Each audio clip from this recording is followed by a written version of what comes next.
हरिओम सभी को। योगा ज्ञान जर्नी परिवार में आप सभी का स्वागत है। आज हम लोग 2019 दिसंबर का क्वेश्चन पेपर 25 से लेके 50 तक करने वाले हैं। ठीक है, 25 से लेके 50 तक। तो सबसे पहला क्वेश्चन है स्क्रीन पे आप लोगों के सामने। 5 उप प्राण में से डकार द्वारा कौन सी प्राण जो है उदरीय दबाव को हल्का करती है? बताइए नाक। इसका आंसर क्या होगा। नाक। डकार। तो डकार के लिए जो है क्या बताया जाता है? नाग बताया जाता है। बिल्कुल सही है आप लोगों का आंसर।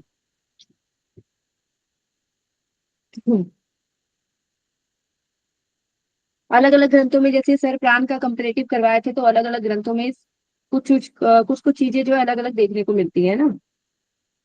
धनंजय का संपूर्ण शरीर में रहता है, मृत शरीर में बोला जाता है धनंजय का, है ना। 4 घड़ी तक रहता है ऐसा बोला जाता है। शिव संहिता में अगर हम लोग धनंजय का देखते हैं तो हिचकी आता है। शिव संहिता में हिचकी देखने को मिलता है। और अगर हम लोग हिरण्य संहिता को देखें तो वहां पे बताया जाता है जो मरने के पश्चात भी शरीर में जो है शरीर में रहता है। ठीक है, तो ये रहता है संपूर्ण शरीर में हमें देखने को मिलता है धनंजय के लिए। देवदत्त अगर हम लोग देखते हैं तो देवदत्त का जो है जम्भाई बोला जाता है। ठीक है, देवदत्त का जम्भाई बोला जाता है। कूर्म का पलक झपकना। कूर्म का क्या है? पलक झपकना। ये आपको ध्यान रखना है। कहीं कहीं उन्मीलन लिखा हुआ था, उसको भी वही बोलते हैं। ठीक है, तो ये ध्यान रखना है। अब आपका बचा है यहाँ पे नाग का। देख लिया आप लोगों का, डकार होगा नाग से। ओके।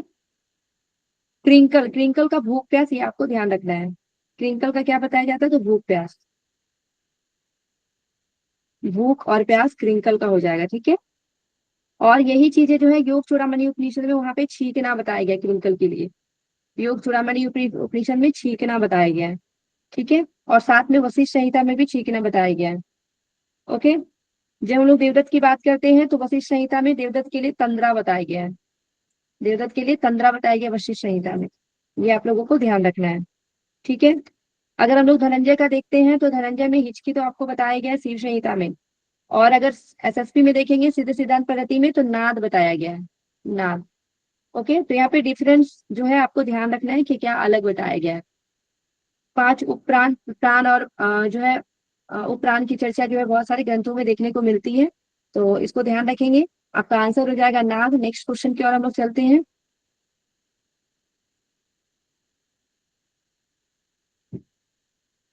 व्योम पंचक। 27 नंबर क्वेश्चन है आपका। व्योम पंचक का वर्णन किस ग्रंथ में किया गया है? सिद्ध सिद्धांत पद्धति। सीधे सिद्धांत पद्धति। सिद्ध सिद्धांत पद्धति। बिल्कुल सही। सिद्ध सिद्धांत पद्धति में हमें व्योम पंचक जो है देखने को मिलता है। आकाश, 5 आकाश की चर्चा देखने को मिलती है। ठीक है, यहाँ पे तो चर्चा मिलती ही मिलती है, उसके बाद भी और भी ग्रंथों में हमें देखने को मिलता है 5 आकाश के बारे में। ओके, जैसे कि हम लोग गौरव संहिता में भी हमें देखने को मिलता है। अगर यहाँ ऑप्शन में गौरव संहिता रहता तो वो भी आपका आंसर हो जाता। ठीक है, गौरव संहिता, उसके साथ योग चूड़ामणि उपनिषद।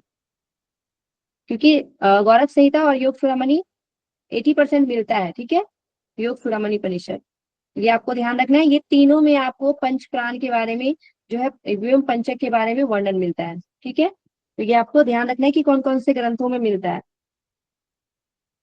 ठीक है, अब हम लोग यहाँ पे देखेंगे कि ये जो 5 है वो क्या क्या है। 5 जो व्योम पंचक है, व्योम पंचक को व्योम पंचक में क्या क्या चीजें आती है? आकाश, पराकाश, महाकाश, तत्वाकाश और सूर्याकाश आपको याद रखना है। ओके, आकाश, पराकाश, महाकाश, सूर्याकाश और तत्वाकाश।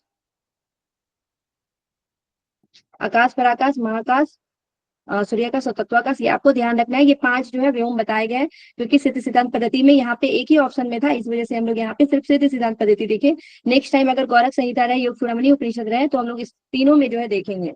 ये तीनों ग्रंथों में जो है कुछ चीजें सिमिलर बताई गई है। जैसे कि हम लोग अगर गौरव संहिता में देखते हैं तो वहां पे आपको 6 चक्र, गौरव संहिता में अगर देखेंगे तो 6 चक्र बताया गया है। 6 चक्र, 16 आधार, 6 चक्र, 16 आधार, 2 लक्ष्य और 5 आकाश। 2 लक्ष्य और 5 आकाश की चर्चा की गई है। उसी प्रकार अगर हम लोग देखते हैं सिद्ध सिद्धांत पद्धति में, तो सिद्ध सिद्धांत पद्धति में डिफरेंस ये हो जाता है कि यहाँ पे 9 चक्रों की चर्चा है। ठीक है, 9 चक्र है, बाकी सब कुछ सिमिलर है। ठीक है, 16 आधार, लेकिन लक्ष्य जो है यहाँ पे 3 है। लक्ष्य यहाँ पे 3 बताया गया, और 5 आकाश तो सेम ही है। ठीक है, उसके बाद हम लोग योग चूड़ामणि उपनिषद में आते हैं, तो वहां भी आपको षड चक्र, 16 आधार, और वहां पे 3 लक्ष्य देखने को मिलता है। 3 लक्ष्य देखेंगे तो कहाँ कहाँ पे मिलेगा? सिद्धि सिद्धांत पद्धति में और योग चूड़ामणि उपनिषद में। ठीक है, 5 आकाश तीनों जगह देखने को मिलता है। लक्ष्य, 2 लक्ष्य देखने की जो है हमें देखने को मिलता है, ये आपको गौरख संहिता में देखने को मिलेगा। ठीक है, और चक्र में देखेंगे तो यहाँ पे 9 चक्रों की चर्चा गौरख संहिता में, और योग चूड़ामणि में 6 चक्रों की चर्चा की गई है। 16 आधार की चर्चा तीनों में की गई है।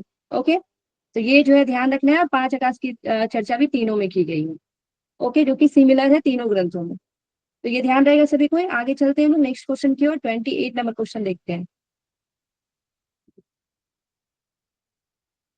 आपको बताना है सिद्ध सिद्धांत पद्धति में सदगुरु के विषय में किस अध्याय में जो है चर्चा की गई है, आपको ये बताना है सदगुरु के बारे में।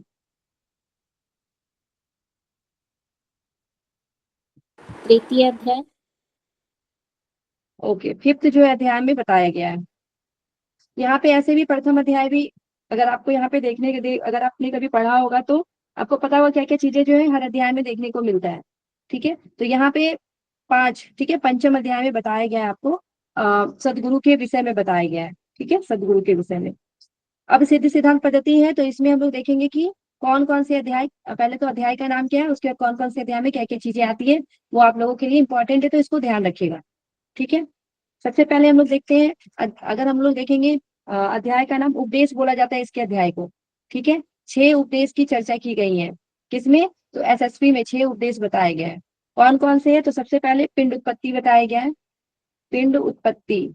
दूसरा बताया गया है पिंड विचार, पिंड विचार, पिंड उत्पत्ति, पिंड विचार, पिंड संविति, या फिर पिंड ज्ञान भी इसको बोलते हैं। ठीक है, उसके बाद पिंड आधार, पिंडाधार भी बोलते हैं। और फिर छठा, पांचवा में है पिंड समरसता, या फिर पिंड पद समरस भाव भी बोलते हैं, पिंड समरसता। ओके, उसके बाद लास्ट में जो है अवधूत योगी की चर्चा की गई है। अवधूत योगी, ये जो है उपदेश का ही नाम है, अवधूत योगी। ओके, ओके, तो यहाँ पे ध्यान रखिएगा, पिंड उत्पत्ति, पिंड विचार, पिंड ज्ञान, पिंडाधार, पिंड समरसता और अवधूत योगी, ये 6 उपदेश जो है बताए गए हैं।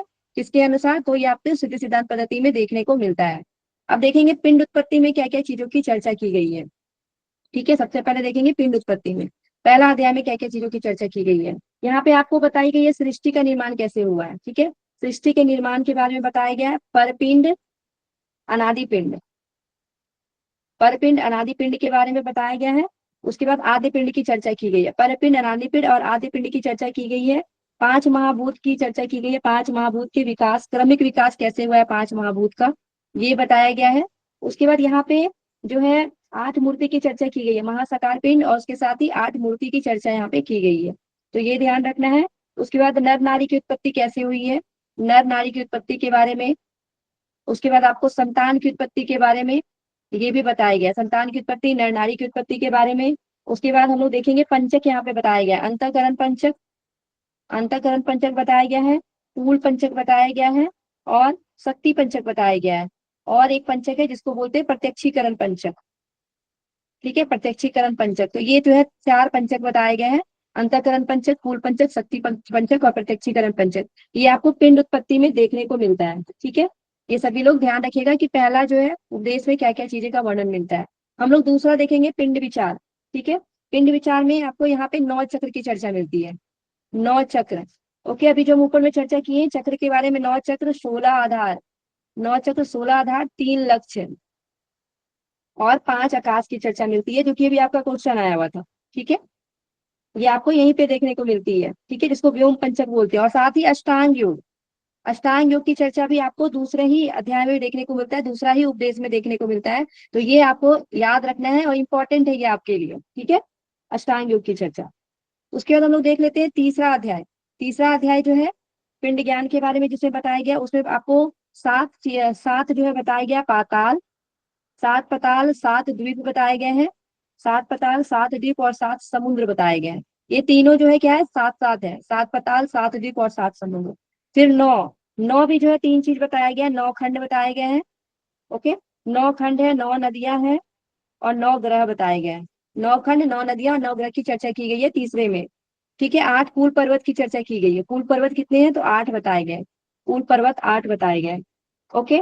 राशि जो है 12 बताए गए। 12 राशियों की चर्चा जो है की गई है तीसरे जो है उपदेश में। 12 राशि। तिथि की चर्चा की गई है, 15 तिथियां बताई गई है। ठीक है, 15 तिथियां, 12 राशियां बताई गई है यहाँ पे। नक्षत्र जो है 27 बताए गए। 27 नक्षत्र की चर्चा की गई है। उसके बाद वर्णों की संख्या पूछा जाएगा तो 64 वर्ण बताए गए हैं। ब्राह्मण अगर पूछा जाएगा, ब्रह्मांड तो 21 बताए गए हैं। ठीक है, ब्रह्मांड जो है 21 बताए गए हैं। ओके, ये सारी चीजें जो है ध्यान रखना है, जो कि आपको देखने को मिलता है तीसरा जो है उपदेश में देखने को मिलता है।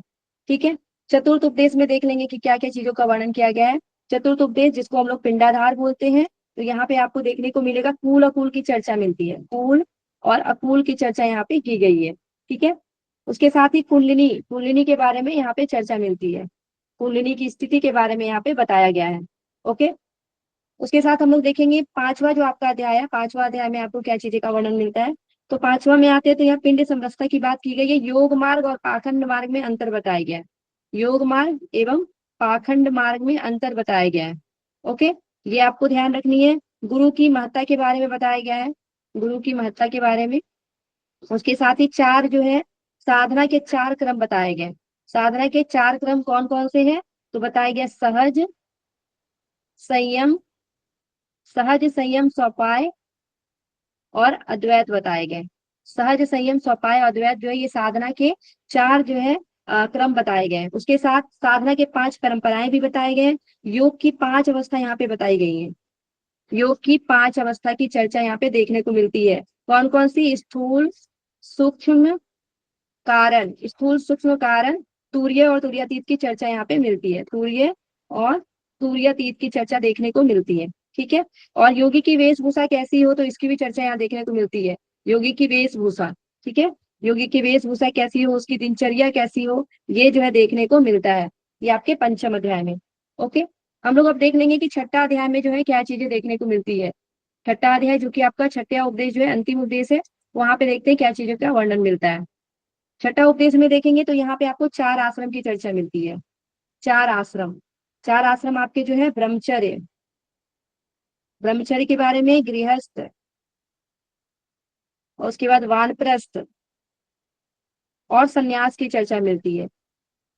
जब हम लोग देखते हैं ईसावास्य उपनिषद ना, वहाँ 100 साल जीने की जो बात की गई है, तो वहां पे यही 25-25 साल जीने की बात की गई है। ठीक है, 25 साल ब्रह्मचर्य का जीवन जीते हैं, 25 साल गृहस्थ, 25 साल वानप्रस्थ और 25 साल संन्यास और 100 साल तक जीने की बात की गई है। ये ईसावास्य उपनिषद में हम लोग देखते हैं। ठीक है, तो वही 4 जो है यहाँ पे आश्रम की चर्चा देखने को मिलती है, ब्रह्मचर्य, गृहस्थ, वानप्रस्थ और संन्यास की। ठीक है, 5 मकार की चर्चा की गई है। मकार कितने बताए गए? तो 5 मकार बताए गए। कौन कौन से 5 मकार बताए गए हैं? तो मध्य, मास, मीन, मुद्रा और मैथुन। मुद्रा और मैथुन बताया गया है। ये 5 जो है मकार बताए गए, मध्य, मास, मीन, मुद्रा और मैथुन। किसे मोक्ष मिलेगा, किसे नहीं मिलेगा, इसकी चर्चा की गई है, और किसे कौन से शिष्य को ज्ञान देना चाहिए, वो चीजें की चर्चा की गई है छठा उपदेश में। ठीक है, तो सिद्ध सिद्धांत पद्धति में ये सारी चीजों को ध्यान में रखना है। ओके, इसके लेखक गोरक्षनाथ को माना जाता है और ये 10वीं से 11वीं शताब्दी का ग्रंथ माना जाता है, सिद्ध सिद्धांत पद्धति। ओके, यहाँ पे 3 आसन की चर्चा आप लोग पढ़े हैं। एसएसपी 3 अक्षर है, सिद्धासन, स्वास्तिकासन और पद्मासन की चर्चा यहाँ पे देखने को मिलती है। 4 जो है यहाँ पे प्राणायाम की चर्चा की गई है। रेचक, पूरक, कुंभक और संगठन की चर्चा की गई है, ये भी आपको ध्यान रखना है। ओके, क्लियर होगा यहाँ तक सभी को? आगे चलते हैं हम लोग। नेक्स्ट आपसे क्वेश्चन पूछा गया है, गौरख संहिता में जो है कितनी मुख्य नारियों के नाम बताए गए हैं। आपको नारी का नाम बताना है गौरख संहिता के अनुसार। 10। 10। 10 नारियों की चर्चा की गई है, बिल्कुल सही है। तो हम लोग गौरख संहिता देख रहे हैं, वहां पे 72,000 नारी और 72,000 नारियों में जो है 10 जो है प्रमुख बताया गया है। तो यहाँ पे देखते हैं आपके आंसर क्या हो जाएंगे, 10। ठीक है, तो गौरख संहिता में कौन कौन सी नारी की चर्चा की गई है? तो यहाँ पे बताया गया ईरा, पिंगला। ये वाला सीक्वेंस याद करके बाकी से आप ग्रंथों में जो अलग अलग दिया गया कंपेयर आप कर सकते हैं। ईरा, पिंगला, सुषुम्ना, गांधारी। ईरा, पिंगला, सुषुम्ना, गांधारी। उसके बाद आपको ध्यान रखना है हस्ती जीवा, हस्ती जीवा। ईरा, पिंगला, सुषुम्ना, गांधारी, हस्ती जीवा, पूसा, यशस्वनी, यशस्वनी, अलम्बूसा, अलम्बुसा और कुहू और संखिनी बताया गया है। ठीक है, कुहू और संखिनी की चर्चा की गई है। तो ये 10 नाड़ी की चर्चा जो है देखने को मिलता है हमें कहाँ पे, तो गौरव संहिता में देखने को मिलता है। ईरा, पिंगला, सुषुम्ना, गांधारी, हस्तिजीवा, पूसा, यशस्विनी, अलम्बुसा, कुहू और संखिनी। यही सेम 10 नाड़ी हमें योग चूड़ामणि में भी देखने को मिलता है। योग चूड़ामणि जो है आपके गौरव संहिता से 80% मिलते जुलते हैं। ठीक है, योग चूड़ामणि उपनिषद, ये आपको ध्यान रखना है, 90% मिलते जुलते हैं। ठीक है, तो यहाँ पे भी सेम नाड़ी की चर्चा की गई है। ओके, क्लियर होगा सभी को, यहाँ तक क्लियर है।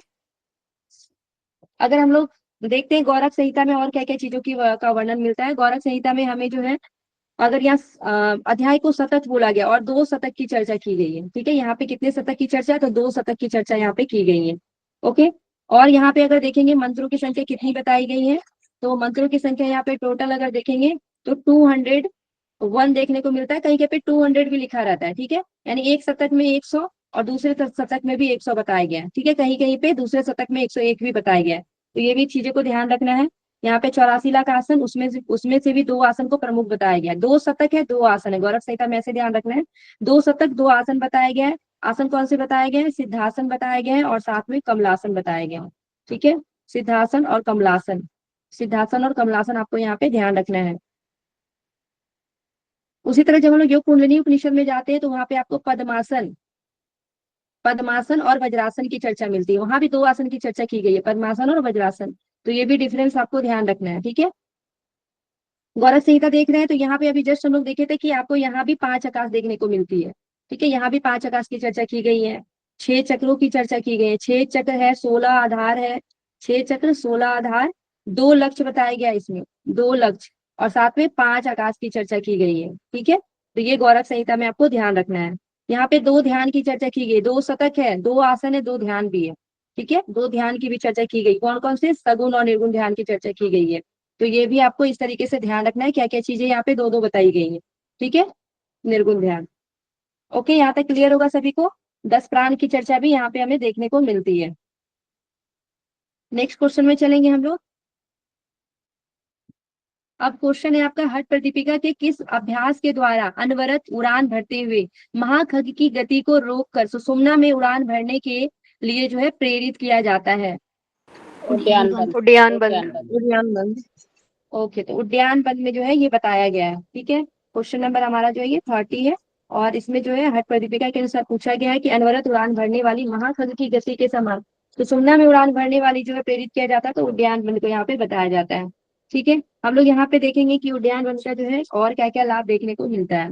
ठीक है, तो यहाँ पे मृत्यु मातंग केसरी, सभी ग्रंथों में हमें यहाँ पे इसे मृत्यु मातंग केसरी जो है देखने को मिलता है। ठीक है, मृत्यु मातंग केसरी बोला गया है, ये आपको ध्यान रखना है। ये उद्यान बंद के लिए बताया गया, लेकिन जब हम लोग शिव संहिता में जाते हैं, ठीक है, शिव संहिता में जाते हैं तो वहां पे खेचरी के लिए मृत्यु मातंग केसरी बताया गया। सेम चीज शिव संहिता में किसके लिए बताया गया, खेचरी के लिए। ये आपको डिफरेंस ध्यान रखना है।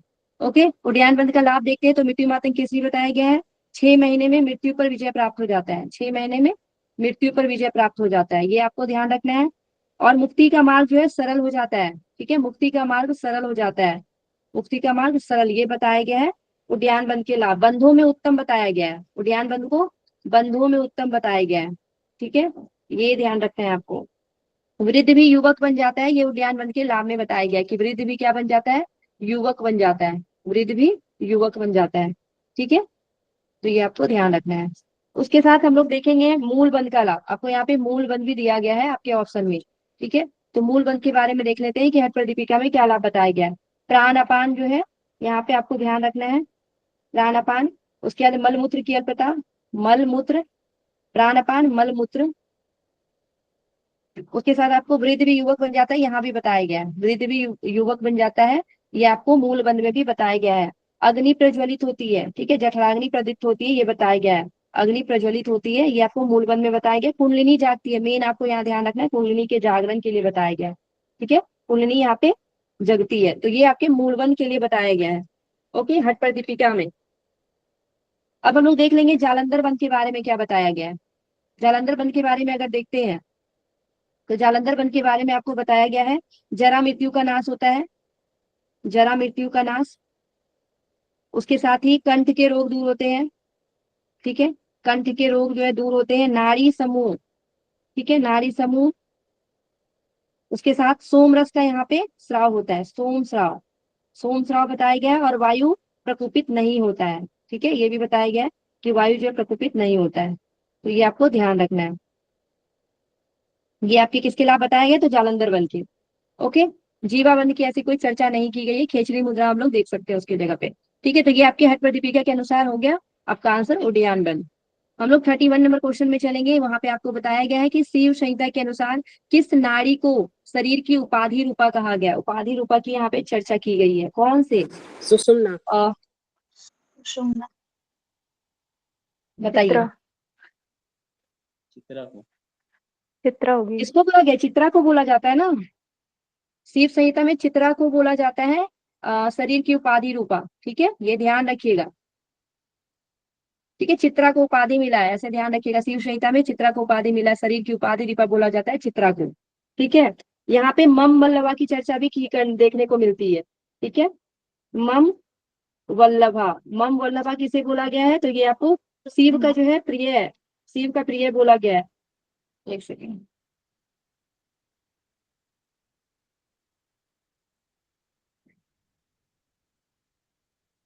चित्रा को क्या बोला गया? अति सूक्ष्म एवं कल्याण ब्रह्मरंध्र बोला गया। ठीक है, ये ध्यान रखना है। नारी समूह को उपाधि रूपा बोला गया। अगर नारी की संख्या पूछा जाएगा शिव संहिता में कि कितनी नारी की चर्चा की गई है, तो 14 नारी, 14 जो है नारियां की चर्चा की गई है। ठीक है, 14 हम लोग नारियां के बारे में यहाँ पे देखते हैं। उसमें से एक चित्रा नारी भी बताया गया है, यानी कि टोटल मिलाएंगे तो आपका 15 हो जाएगा। ठीक है, 14 कौन कौन सी नारी है ये आपको ध्यान रखना है, एग्जाम में इससे क्वेश्चन जो है बनते हैं। तो हम लोग देखेंगे 14 नारी कौन कौन सा है, इसका सिक्वेंस आपको याद रखना है। सबसे पहले बताया गया सुषुम्ना, इड़ा, पिंगला, सुषुम्ना, इड़ा, पिंगला, गांधारी, सुषुम्ना, इड़ा, पिंगला, गांधारी, हस्ती जीवा, हस्ती जीवा, सुषुम्ना, इड़ा, पिंगला, गांधारी, हस्ती जीवा, कुहू। उसके बाद कुहू के बाद आपको याद रखना है सरस्वती, कुहू, सरस्वती, पूसा, कुहू के बाद सरस्वती। उसके बाद आपको ध्यान रखना है पूसा, संखिनी, संखिनी, उसके बाद पायश्वनी। ठीक है, 14 नारी में आपकी पायश्वनी जो कि डिफरेंस है, ये भी ध्यान रखना है। पायश्वनी, पायश्वनी के बाद वारुणी, वारुणी, उसके बाद अलम्बूसा, अलम्बूसा, विशोदरी, विशोदरी भी अलग बताया गया है, विशोदरी, और यशस्वनी। अब ये 14 नारी को याद कैसे रखा जाए, इसको याद रखने का भी छोटा सा एक ट्रिक ऐसे ही बता देती हूँ, अगर अच्छा लगेगा तो याद कीजिएगा, नहीं तो नहीं भी कीजिए, कोई दिक्कत नहीं है। ठीक है, आपके ऊपर है कैसे आपको याद करना है। देखिए, यहाँ पे सबसे पहले सुषुम्ना है, सुषुम्ना को एस लिखे, ईड़ा को आई, और पी से पी, SIP। ठीक है, SIP ध्यान रखना है। उसके बाद जी से गंधारी, और H से हस्ती जीवा, और K से को। ठीक है, घर है क्या, SIP बोल रहा है कि घर है क्या। ठीक है, उसके बाद फिर SP 2 बार आएगा, सरस्वती को SP लीजिए, SP, और फिर से यहाँ संखिनी, और फिर से पायश्वनी, तो SP 2 बार, SP को बोल रहा है SIP, घर है क्या। ठीक है, ऐसे आप लोग ध्यान रख सकते हैं। उसके बाद फिर वारुणी है, V, A से अलम्बूसा, और फिर V से विशोदरी, और यशस्वनी। ठीक है, तो यहाँ से हो जाएगा वाह, VAV, वाह, और फिर लास्ट में वाई आपको ध्यान रखना है। इस तरीके से आप इसको दिमाग लगा के कुछ ट्रिक बना के याद रख सकते हैं। ठीक है, मैं ऐसे ही कुछ दिमाग लगा के याद कर रही हूँ, तो आप लोग देख लीजिएगा कैसे आप लोगों को याद करना है। ओके, क्लियर है यहाँ सभी को? सुषुम्ना को योगी वल्लभा बोला जाता है। ठीक है, सुषुम्ना को क्या बोला जाता है? योगी वल्लभा, योग वल्लभा बोला जाता है, योग वल्लभा सुषुम्ना को बोला गया है, ये आपको ध्यान रखना है। नेक्स्ट क्वेश्चन में चलेंगे। शिव संहिता हो चुका है, शिव संहिता में और आपको क्या ध्यान रखना है, तो यहाँ पे कितने जो है कौन कौन से अध्याय बताए गए, यानी कि यहाँ पे अध्याय को क्या बोला गया, तो आपको ध्यान रखना है पटल बोला गया है। ठीक है, शिव संहिता में अध्याय को पटल बोला गया है। यहाँ पे 5 पटल की चर्चा मिलती है। ठीक है, और सबका नाम क्या, एग्जाम में से क्वेश्चन बनता है। प्रथम पटल को लय प्रकरण बोला गया है, लय प्रकरण। दूसरा आपको ध्यान रखना है तत्व ज्ञान, तत्व ज्ञान उपदेश बताया गया है, लय तत्व ज्ञान। फिर प्राण प्रकरण बताया गया, प्राण प्रकरण। मुद्रा प्रकरण, चौथा अध्याय को मुद्रा प्रकरण बोला गया है। उसके बाद भोग रूपी विघ्न जो है, ये 5वां को बताया गया, भोग रूपी विघ्न।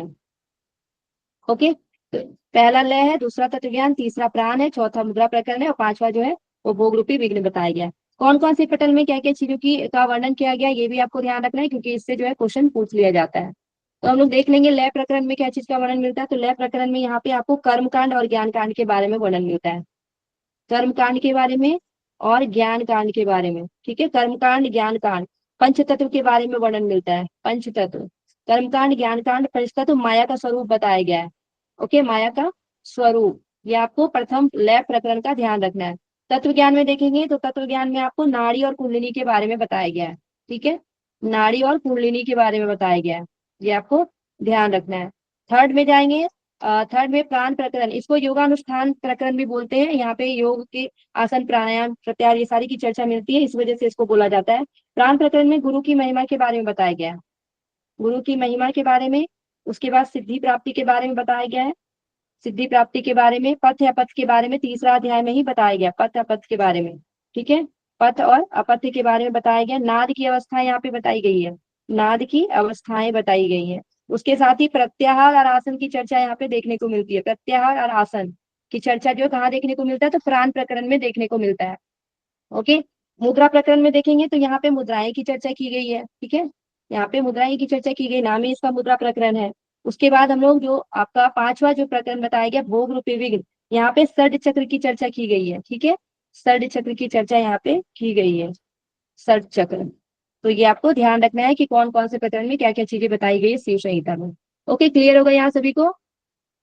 मैम नेक्स्ट वो क्वेश्चन में पांचवा चलेंगे। वचन पटल नहीं बोलते? पांचवा पटल वचन पटल। हाँ, वचन पटल भी बोलते हैं, वचन पटल भी बोलते हैं। पिछली बार मैं वचन पटल भी बताई थी, ठीक है। वचन पटल भी ध्यान रखना है। इसको योगानुष्ठान भी बोला जाता है प्राण प्रकरण को, तो ये भी ध्यान रख सकते हैं। ओके, नाम दोनों ध्यान रखना है, एग्जाम में जो भी आएगा उस तरीके से आपको लगाना है। ओके, बहुत अच्छा। नेक्स्ट क्वेश्चन देखेंगे, हिरण्य संहिता के अनुसार जो है सांभवी मुद्रा की प्राप्ति होती है, किससे होती है सांभवी मुद्रा की प्राप्ति, ये आपको बताना है। ध्यान योग से। ध्यान योग। ध्यान योग। ओके, तो ध्यान योग से जो है सांभवी मुद्रा की प्राप्ति होती है, ये बताया गया है।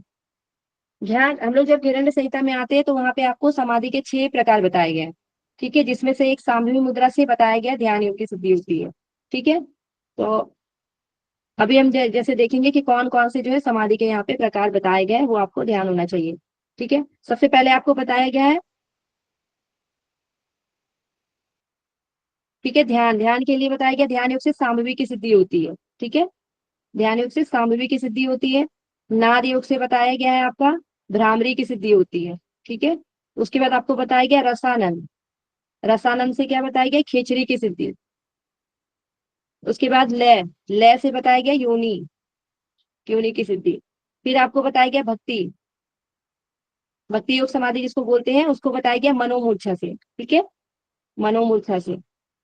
और अंतिम में बताया गया राजयोग समाधि, राजयोग समाधि में क्या बताया गया, तो कुंभक के द्वारा, ठीक है, कुंभक के द्वारा। तो ये आपको ध्यान रखना है, ठीक है। ध्यान योग समाधि, नाद योग समाधि, रसानंद योग समाधि, लय योग समाधि, भक्ति योग और राजयोग समाधि। तो ध्यान योग से सांभवी की सिद्धि, नाद योग से भ्रामरी की, रसानंद से खेचरी की, लय से योनि सिद्धि, उसके बाद है भक्ति से मनोमूर्छा और राजयोग से जो है कुंभक बताए गए। ओके, ये आपको घेरन संहिता में बताया गया समाधि, समाधि के 6 प्रकार बताए गए, वही यहाँ पे लास्ट बताया वाला गया कौन सा बोला मैम? लास्ट वाला भक्ति के बाद। है। ओके, नेक्स्ट चलते हैं हम लोग, नेक्स्ट क्वेश्चन में देखेंगे। कोई कुछ पूछ रहे हैं क्या? वो भक्ति योग के बाद क्या बताया? ओके, भक्ति योग के बाद, भक्ति योग के बाद बताई मैं राजयोग, राजयोग। देखिए इसको हम लोग और भी तरीके से, जैसे कि सबसे पहले आपको ध्यान रखना है, फिर से मैं बता देती हूँ, ध्यान योग समाधि सांभवी मुद्रा के द्वारा सिद्ध होता है, ठीक है, ये आपको ध्यान रखना है। ध्यान योग समाधि, पूरा नाम लिख लीजिएगा, ध्यान योग समाधि सांभवी मुद्रा के द्वारा सिद्ध होता है। नाद योग समाधि यहाँ पे लिखिएगा, नाद योग समाधि आपके भ्रामरी के द्वारा सिद्ध होती है, ठीक है। रसानंद योग समाधि देखेंगे तो खेचरी मुद्रा के द्वारा सिद्ध होती है, ये आपको ध्यान रखना है। फिर लय योग समाधि जो है योनि मुद्रा के द्वारा सिद्ध होती है, लय योग समाधि योनि मुद्रा के द्वारा सिद्ध होती है। ओके, भक्ति योग समाधि देखते हैं, तो भक्ति योग समाधि के लिए आपको यहाँ पे स्थूल ध्यान द्वारा, ये एक सेकंड, ये गलत हो गया है, इसको सही कर देते हैं।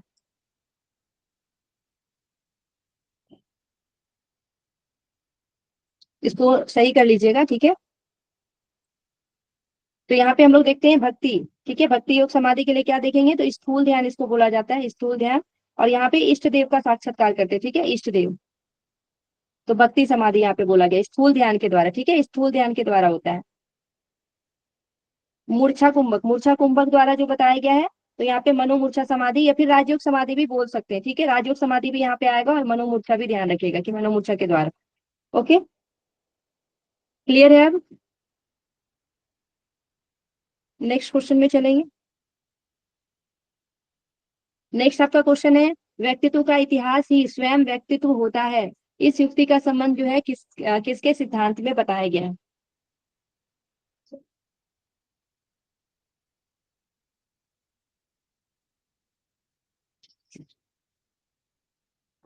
बताइएगा इसका हेनरी आंसर मरे। क्या होगा? Third option. Third number answer. Henry मेरे व्यक्तित्व सिद्धांत नंबर 3। कौन सा ऑप्शन बताइए? 3 number. Third 3 option. Number, okay.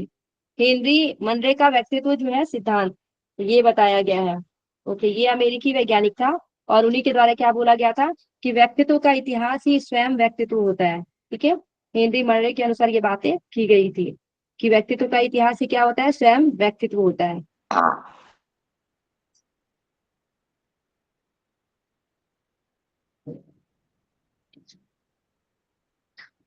अब हम लोग देख लेंगे यहाँ पे कि किसके किसके अनुसार जो है क्या क्या बातें यहाँ पे बताई गई हैं, ठीक है। इससे पहले भी इसी नाम से संबंधित आप लोगों को क्वेश्चन जो एग्जाम में देखने को मिला है, ठीक है। सबसे पहले हम लोग यहाँ पे देखेंगे आइजेंक के अनुसार जो है क्या बताया गया है व्यक्तित्व सिद्धांत में, ठीक है। आइजेंक के अनुसार अगर हम लोग देखते हैं तो ये जैविक आधार पर जो है सिद्धांत बताते हैं व्यक्तित्व का, जिसको बायोलॉजिकल बेस पे बोलते हैं, ठीक है। अगर हम लोग देखेंगे बायोलॉजिकल बेस पे, तो इनके द्वारा बताया गया है इंट्रोवर्ट वर्सेस एक्स्ट्रा वर्जन, ठीक है। इंट्रोवर्ट वर्सेस जो है एक्स्ट्रा वर्जन, यानी कि अंतर्मुखी बनाम बहिर्मुखता बताया गया है। इंट्रोवर्ट एंड एक्सट्रोवर्ट, इसको ध्यान रखना है। उसके बाद आपको बताया गया है न्यूरोटिज्म, ठीक है। दूसरा आपका इसके द्वारा क्या बताया गया है, neuroticism neuroticism versus emotional stability, यानी कि इनके द्वारा बताया गया तनाव प्रवृत्ति और भावात्मक स्थिरता, तनाव प्रवृत्ति और भावनात्मक स्थिरता, ठीक है। ये दूसरा बताया गया है। और तीसरा जो है क्या बताया गया, तो तीसरा बताया गया मनोविकृत प्रवृत्ति, ठीक है। साइकोटिज्म बताया गया है, साइकोटिज्म को क्या बोलते हैं, तो मनोविकृति, ठीक है, मनोविकृति प्रवृत्ति बताया जाता है। तो ये तीन जो है यहाँ पे ध्यान रखना है, तीन बातें बायोलॉजिकल बेस पे बताया गया है। आइजेंक जो है, आइजेंक के अनुसार पहला इंट्रोवर्ट और एक्सट्रोवर्ट है, दूसरा जो है आपका क्या हो जाएगा, तो पहला इंट्रोवर्ट और एक्सट्रोवर्ट, और दूसरा जो है न्यूरोटिज्म और इमोशनल स्टेबिलिटी बताया गया है, और तीसरा जो है साइकोटिज्म बताया गया है, ठीक है। तो ये आइजेंक के अनुसार बताया गया है।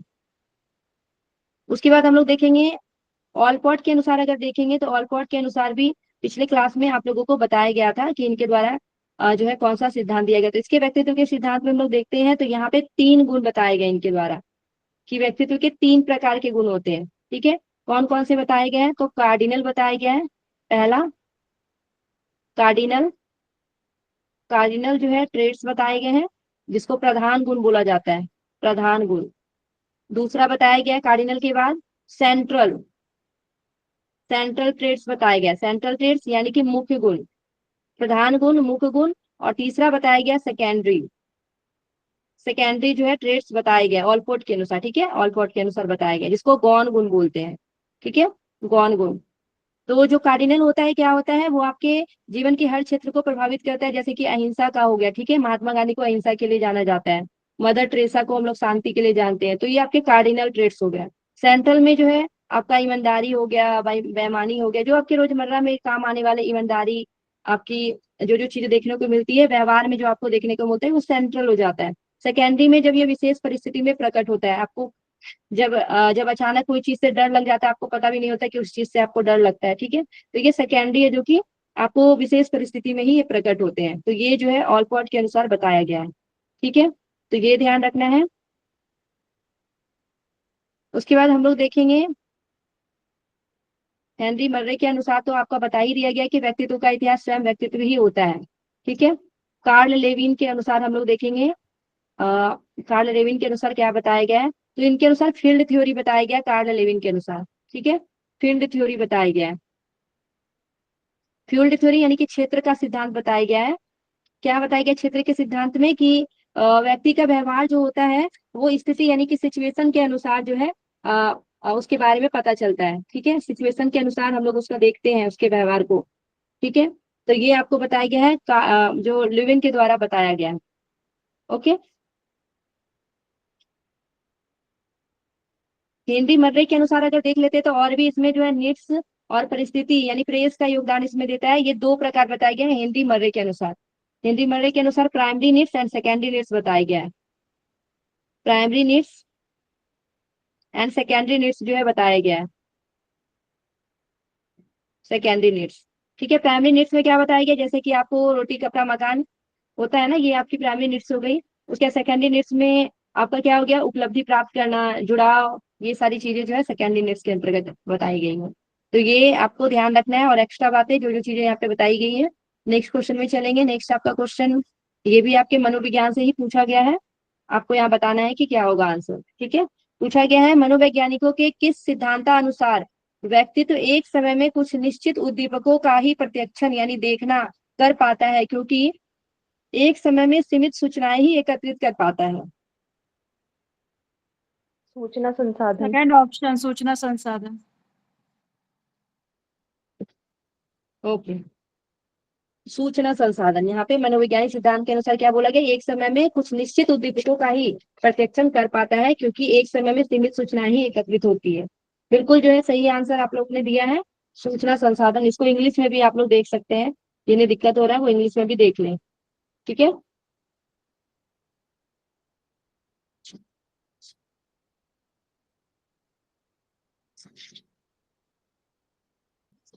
ओके। तो क्या हो जाएगा यहाँ पे, इंग्लिश में भी वैसे ही लिखा गया है सूचना संसाधन। ठीक है, तो सूचना संसाधन यहाँ पे आपका आंसर हो जाएगा। हम लोग जब मेमोरी पढ़ते हैं ना, स्मृति की जानकारी, तो वहां पे देखते हैं इनकोडिंग, इनपुट करते हैं, फिर इनकोड करते हैं, फिर स्टोरेज करते हैं। ठीक है, तो एक समय में हम लोग कुछ ही निश्चित उद्दीपकों का ही प्रत्यक्षण कर पाते हैं, देख पाते हैं, क्योंकि एक समय में सीमित सूचना ही एकत्र हो पाती है। वही बात यहाँ पे सूचना संसाधन में जो है बताया गया है आपको। ओके, कृत्रिम बुद्धिमत्ता के बारे में देखते हैं। तो अभी जो मशीन पे जो भी चीजें हैं, जिसको हम लोग एआई बोलते हैं, आर्टिफिशियल इंटेलिजेंस, तो उस पर ये कार्य करता है ना, तो ये ध्यान रखना है। दैहिक उपागम जो है यहाँ पे जो बताया जाता है, प्राणी के व्यवहारों का दैहिक यहाँ पे निर्धारण किया जाता है, उनके प्रभाव का अध्ययन किया जाता है। ठीक है, व्यवहार का, उनके प्रभाव का अध्ययन यहाँ पे हम लोग दैहिक उपागम के अंतर्गत करते हैं। ठीक है, नर्वस सिस्टम से यहाँ पे व्यक्तित्व की संपूर्ण क्रियाओं के बारे में जो है पता चलता है, तो ये हम लोग देखते हैं इसमें।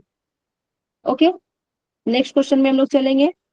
नेक्स्ट आपका क्वेश्चन है, किस ग्रंथि की वाहिनी वाहिनी जो है वो स्टेंसन की वाहिनी, स्टेंसन्स डक्ट कहलाती है। स्टेंसन्स डक्ट आपको बताना है। पेनक्रियास, कर्णमूल, सॉरी पैरोटिड ग्लैंड। ये पैरोटिड ग्लैंड पैरोटिड ग्लैंड होगा। ठीक है, आंसर हम्म। क्या होगा, पैरोटिड ग्लैंड। क्या कर्णमूल ग्रंथि बोला जाता है। ठीक है, तो कौन सी ग्लैंड को स्टेंसन की वाहिनी बोलती है, स्टेंसन की वाहिनी बोला जाता है पैरोटिड ग्लैंड को। हमारा जो लार ग्रंथि जो है, तीन प्रकार का लार ग्रंथि पाया जाता है। ठीक है, तीन जो है लार ग्रंथियां पाई जाती है, जो कि दो जोड़े में रहती है। ठीक है, तो टोटल 6 होती है दोनों साइड में, तो ये आपको ध्यान रखना है। तो तीन लार ग्रंथियां कौन कौन सी होती है, तो एक आपका होता है पैरोटिड, पैरोटिड ग्लैंड जिसको हम लोग बोलते हैं पैरोटिड ग्लैंड से। दूसरा आपका होता है सब मैंडिबल, सब मैंडिबुलर। ठीक है, सब मैंडिबुलर ग्लैंड। पहला पैरोटिड है, दूसरा सब मैंडिबुलर है, और तीसरा जो है सब लिंगुअल, सब लिंगुअल। ठीक है, सब लिंगुअल जो है ग्लैंड आपको ध्यान रखना है।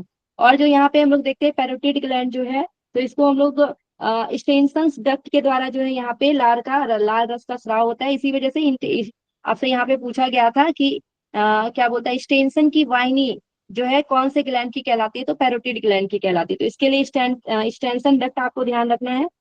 सब जो है जो सब बताया गया है, सब मैंडिबुलर के बारे में, तो सब मैंडिबुलर में आपको यहाँ पे ध्यान रखना है, यहाँ पे वार्टन्स डक्ट बताया गया है। नेक्स्ट टाइम आपसे ये क्वेश्चन पूछा जा सकता है, ठीक है। वार्टन्स जो है डक्ट बताया गया है किसके लिए, तो सब मैंडिबुलर के लिए बताया गया है, ठीक है।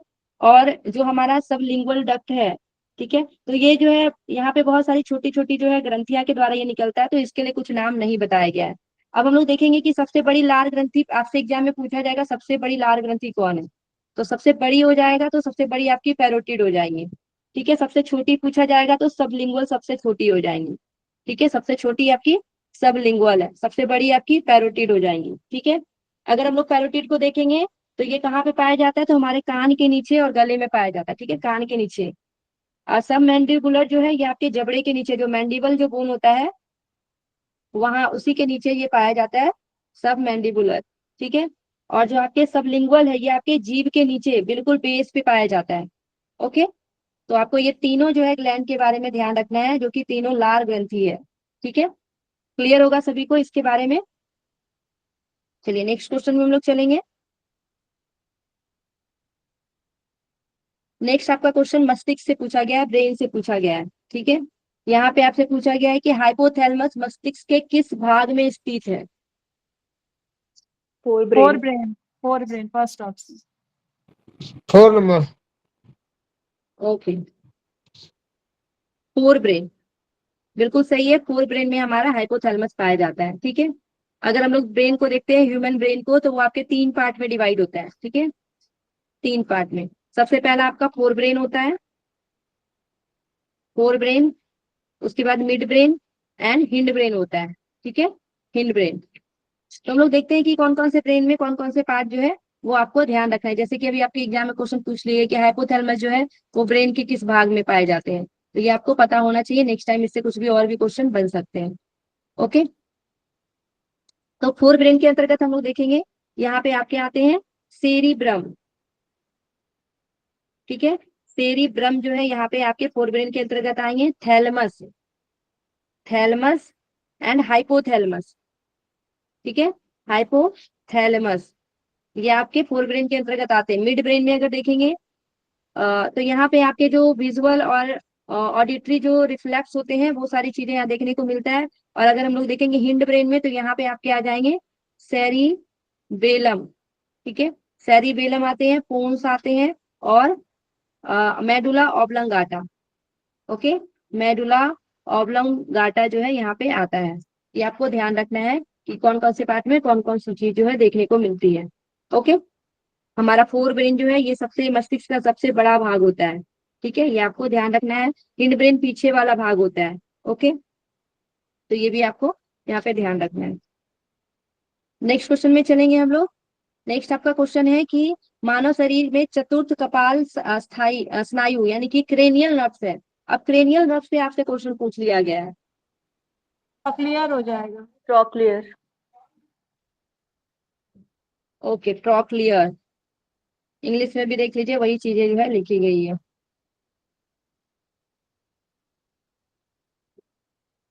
तो आपके 2 नंबर जो है आंसर हो जाएंगे, ठीक है, ट्रॉक्लियर। तो ये आपको ध्यान रखना है कि मानव के शरीर में जो है यहाँ पे क्रैनियल नर्व्स जो है ये आपको पता होना चाहिए कि कौन कौन क्रैनियल नर्व्स है।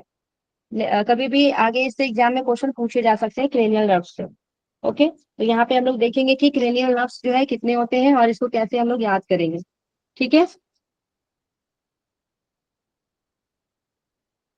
तो 12 जो है क्रैनियल नर्व्स हम लोग अभी देखेंगे, ठीक है। सबसे पहला जो है क्या है, ऑल्फैक्टरी, ऑल्फैक्टरी, उसके बाद ऑप्टिकल, ऑल्फैक्टरी है, ऑप्टिकल है, ऑकुलोमोटर, ऑकुलोमोटर, ओके। उसके बाद आपका हो जाएगा ट्राइजेमिनल, ट्राइजेमिनल, और एब्ड्यूसेंस, एब्ड्यूसेंस, फेसियल, ठीक है। ऑकुलोमोटर के बाद यहाँ पे बीच में आपको यहाँ डालना है ट्रॉक्लियर, ठीक है, ट्रॉक्लियर याद रखना है।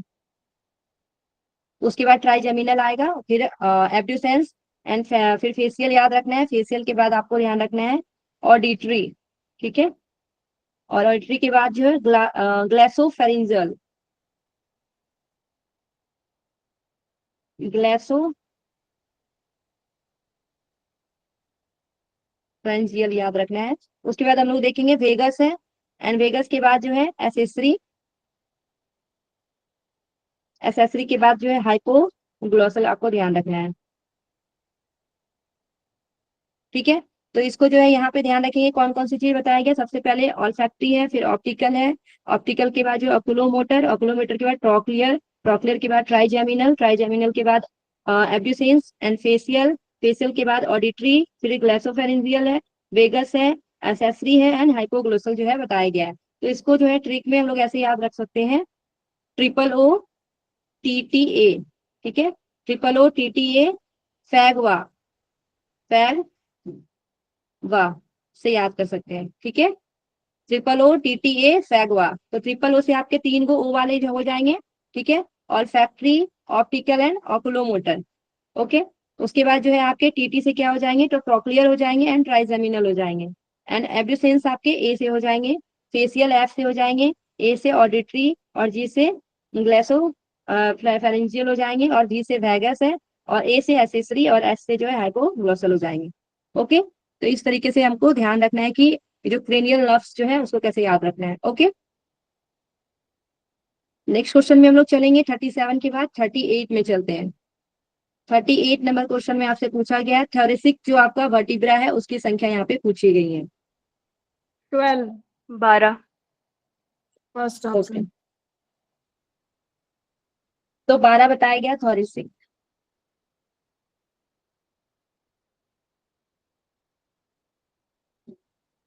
ठीक है, बिल्कुल सही है, तो इसका 12 होगा। ओके, हम लोग देखते हैं सबसे पहले जो हमारा कौन सा वर्टिब्रा देखने को मिलता है, तो सर्वाइकल, सर्वाइकल वर्टिब्रा जो कि C1 से लेके C7 तक होता है। ठीक है, ये कितनी है संख्या में, तो सर्वाइकल 7 है। ओके, उसके बाद देखते हैं थोरेसिक। ठीक है, थोरेसिक देखते हैं, तो थोरेसिक T1 से लेके T12 तक होता है, इसकी संख्या 12 है। उसके बाद हम लोग देखते हैं लंबर, लंबर, लंबर जो है इसकी संख्या L1 से लेके L5 तक होती है। ठीक है, L1 से लेके L5। ओके, 5 जो है लंबर की संख्या होती है। उसके बाद हम लोग देखते हैं सैक्रल, सैक्रल वर्टिब्रा की संख्या कितनी होती है, तो ये S1 से S5 होती है। ठीक है, लेकिन बाद में ये फ्यूज हो जाती है, ऐसे तो 5 है, बाद में ये 1 हो जाती है।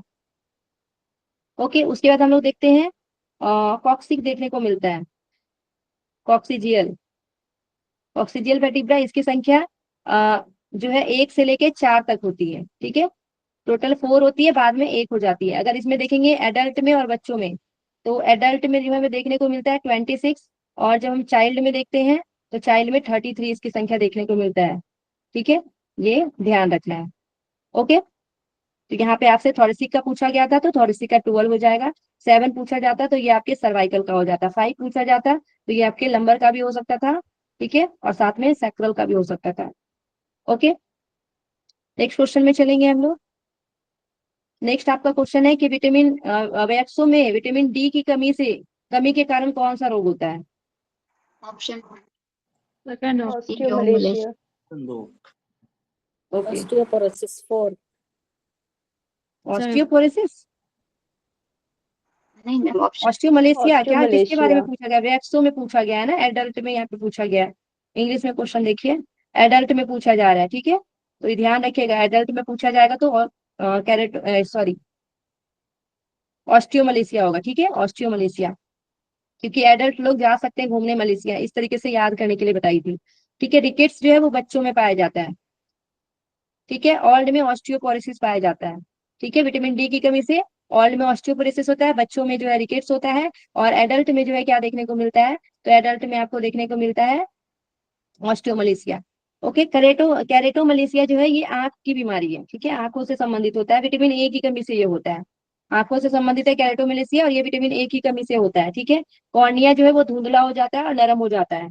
ठीक है, यहाँ पे आपका इन्फ्लामेशन हो जाता है, संक्रमण हो जाता है। ओके, तो इससे आपको आगे जो है अंधापन की भी समस्या देखने को मिल सकती है, रतौंधी जो है देखने को मिल सकता है, आंखों में अत्यधिक सूखापन आ जाता है, कॉर्निया का जो है बादल सा छा जाता है कॉर्निया पे। ठीक है, तो ये आंख से संबंधित है, विटामिन ए की कमी से होने वाली ये बीमारी है। ठीक है, रेटिनॉल की कमी से होने वाली ये बीमारी है। ओके, नेक्स्ट क्वेश्चन में चलेंगे। 40 नंबर क्वेश्चन देखेंगे क्या बताया गया, वहां पे क्या क्वेश्चन पूछा गया है। तो 40 नंबर में आपको बताया गया कि कौन सा दूध प्रोटीन का विपुल स्रोत है। ठीक है, फर्स्ट विपुल, अब ऑप्शन। यहाँ पे फर्स्ट विपुल का ऑप्शन। मतलब देख सकते हैं। ठीक है, रिचेस्ट सोर्स बोला गया है। प्रोटीन का रिचेस्ट सोर्स अगर पूछा जाएगा तो क्या हो जाएगा, भैंस का दूध। बिल्कुल सही। भैंस के दूध में जो है आपको चाहे प्रोटीन हो या कार्बोहाइड्रेट हो या फैट हो, तीनों चीजें जो है ज्यादा देखने को मिलती है भैंस के दूध में। ठीक है, कभी भी अगर नेक्स्ट टाइम अगर ऑप्शन में भैंस दिया रहेगा तो आपको वहां पे ध्यान रखना है, तीनों चीज के लिए जो है चाहे कार्बोहाइड्रेट हो या फैट हो या प्रोटीन हो, तीनों चीजें जो है ज्यादा पाई जाती है भैंस में। ओके, उसके बाद हम लोग देख लेते हैं कि यहाँ पे आपसे पूछा जा रहा है कि दूध में प्रोटीन की मात्रा जो है किसमें किसमें ज्यादा होती है। ठीक है, तो यहाँ पे तो आपको सबसे पहले ध्यान रखना था कि भैंस का सबसे ज्यादा होता है। ठीक है, और बाकी हम लोग देख लेंगे तो और किसमें जो है कितना देखने को मिलता है कैलोरी के हिसाब से अगर देखेंगे तो यहाँ पे महिला की दूध में जो है यहाँ कम देखने को मिलता है बाकी की तुलना में। ठीक है, ये आपको ध्यान रखना है। ओके, काव में जो है आपको कितना देखने को मिलेगा, अगर प्रोटीन देखेंगे तो भैंस में आपका 4.3, भैंस में 4.3 प्रोटीन की मात्रा है। ठीक है, अगर काव में देखेंगे तो 3.2 प्रोटीन की मात्रा है। अगर बकरी में देखेंगे, ह्यूमन में देखेंगे तो 1.1 है, बकरी में भी कुछ है। ठीक है, तो ये आपको ध्यान रखना है कि किसमें कितना मिलता है। तो सबसे कम महिला के दूध में है, बाकी जो है उसको भैंस के दूध में सबसे ज्यादा देखने को मिलता है। ओके, अब देखना है महर्षि पतंजलि के अनुसार कर्माशय का मुख्य कारण क्या है। क्लेश। क्लेश।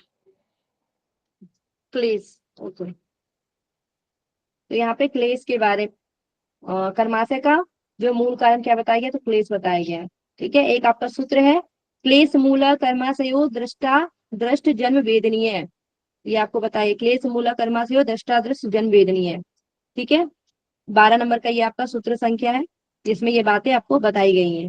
क्लेश मूलक कर्माशय दृष्टा दृष्ट जन वेदनीय है। अब यहाँ पे क्या बताया गया कि क्लेश मूलक जो कर्म संस्कार है का जो समुदाय है वो दृष्ट और अदृष्ट दोनों प्रकार के जन्मों में भोगा जाने वाला है, ये यहाँ पे बताया गया है। ठीक है, यहाँ पे विक्षिप्त के बारे में बताया गया है। ठीक है, तो हम लोग अगर देखेंगे विक्षिप्त का मतलब क्या होता है, तो विक्षिप्त जो है यहाँ पे सतोगुण जो है प्रधान होता है और बीच बीच में आपको रजोगुण जो है आता है। ठीक है, बीच बीच में आपको रजोगुण आता है और तमोगुण जो है वो दबा हुआ रहता है। ठीक है, तमोगुण दबा हुआ रहता है। तो ये विक्षिप्त अवस्थाएं बताया गया, 5 अवस्थाएं जो बताई गई, क्षिप्त, मूढ़, विक्षिप्त, एकाग्र और निरुद्ध। ठीक है, एकाग्र और निरुद्ध अवस्था। तो यहाँ पे क्षिप्त में जो है कौन सा गुण प्रधान रहता है, रजोगुण। मूड में आपके तमोगुण प्रधान होते हैं और विक्षिप्त में आपके सतोगुण प्रधान होते हैं, बीच बीच में रजोगुण डिस्टर्ब करता है और तमोगुण जो है वो बैठा रहता है। एकाग्र अवस्था में ये सतोगुणी होता है, संप्रज्ञात समाधि की अवस्था इसको बोल सकते हैं हम लोग। ठीक है, और उसके बाद जो है अपर वैराग भी बोल सकते हैं, और निरुद्धा अवस्था को यहाँ गुणातीत अवस्था ये होता है हमारा, और यहाँ पे हम लोग इसको पर वैराग बोल सकते हैं, असंप्रज्ञात समाधि बोल सकते हैं। ओके, दुख की चर्चा जो है यहाँ पे विक्षेप समूह के अंतर्गत किया जाता है। ठीक है, दुख की चर्चा। ओके, क्लियर होगा सभी को इसके बारे में। नेक्स्ट क्वेश्चन में चलेंगे हम लोग।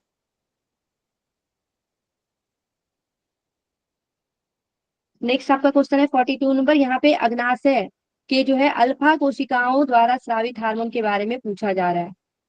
ठीक है, ग्लूकागॉन होगा, बताइए अल्फा है ना। ग्लूकागॉन। थर्ड क्या हो जाएगा,